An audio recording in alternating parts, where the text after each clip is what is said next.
चंद्रगुप्त मौर्य की जमीन, चाणक्य की नीति और आर्यभट्ट का आविष्कार, महर्षि वाल्मीकि की रामायण, नालंदा का ज्ञान और गौतम बुद्ध की धरती, सम्राट अशोक जिसने अखंड भारत बनाया था, मौर्य एम्पायर। आप लोग तो गैस कर ही चुके होंगे कि मैं किस स्टेट की बात कर रहा हूँ। चलिए कोई बात नहीं। लोएस्ट पर capital income, lowest literacy rate, poorest performance in sustainable development, highest total fertility rate, इन सभी को उसी से जोड़ा जाता है। हाँ, मैं बात कर रहा हूँ बिहार की। एक समय में जो स्टेट इंडिया का गोल्डन स्टेट का गर्व था, उसे क्या हो गया? जो आज के डेट में गरीबी बेरोजगारी से जूझ रहा है, इसका कारण कौन है?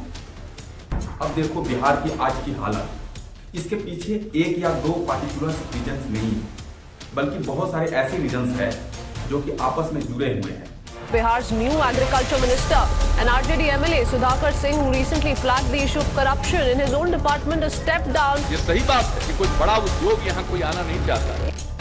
आइए इसको शुरू से समझते हैं। नमस्कार दोस्तों, राधे राधे, जय श्री कृष्ण। भारत की प्रमुख समस्या की तरह ही बिहार की डाउनफॉल की नींव है, वो ब्रिटिश ही रख कर गए थे।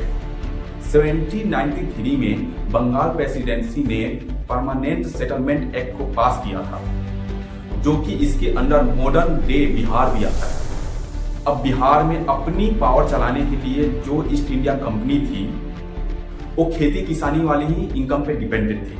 अब भारत में सबसे ज्यादा एग्रीकल्चर का रेवेन्यू आता था, वो बंगाल प्रेसिडेंसी से आता था। ये हिस्सा इतना बड़ा था कि मद्रास और बॉम्बे को भी इसी के टैक्स से सपोर्ट किया जाता था। ये जो ईस्ट इंडिया कंपनी थी, उस टाइम में अपने बिजनेस को एक्सपेंड करने के लिए एक्सेसिवली काम कर रही थी। बिहार जो बंगाल प्रोविंस का हिस्सा हुआ करता था ब्रिटिश राज में, उसमें अंग्रेजों ने जमींदारी सिस्टम लागू किया था, परमानेंट सेटलमेंट एक्ट पॉलिसी के साथ। यानी अंग्रेजों ने बिहार में कुछ जमींदार बैठाए और उसमें जो एग्रीकल्चर प्रोडक्शन होता था, उससे 90% फिक्सेड रेवेन्यू लिया करते थे। इसलिए ईस्ट इंडिया कंपनी को टैक्स देना पड़ता था। इसलिए ईस्ट इंडिया कंपनी को टैक्स फिक्स हो गया। पॉलिसी ही ऐसी थी। पर यहाँ पे एग्रीकल्चर उतना अच्छा नहीं चल रहा था। अब जो गरीब किसान थे वो और गरीब होते चले गए, क्योंकि अब बारिश हो या ना हो, फसल उगे या ना उगे, खेती में लॉस हो जाए, पर टैक्स उनको उतना ही देना पड़ता था, क्योंकि जमींदारों की रेवेन्यू फिक्स थी। अब किसानों के पास कोई ऑप्शन नहीं था, इसलिए उनके पास कोई इंसेंटिव नहीं था कि एग्रीकल्चर को डेवलप किया जाए, कोई इनोवेशन लाया जाए ताकि उनकी इनकम बढ़े।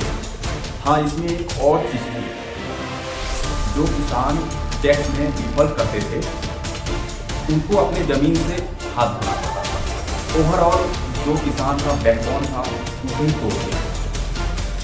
इसलिए अंग्रेजों के समय से ही बिहार का एग्रीकल्चर एक्सटेंशन करने लगा था। पर 1947 में आजादी तो हो गया, पर जमींदारी तब भी चल रहा था। कहने को तो बिहार में जमींदारी हटा दिया गया था, पर ग्राउंड लेवल पर जाकर पूछा जाए तो कहानी वही थी।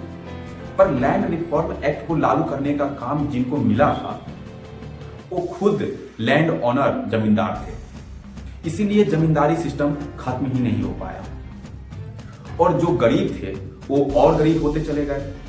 आजादी के समय से बिहार में 23 चीफ मिनिस्टर बने, पर इन 70 सालों में कोई भी गरीबी बेरोजगारी को नहीं समझ पाया। आपको ये वीडियो कैसा लगा? अगर अच्छा लगा तो लाइक जरूर करें और मेरे चैनल को सब्सक्राइब जरूर करना, क्योंकि इससे रिलेटेड वीडियो आते रहेंगे। राधे राधे, जय श्री कृष्ण।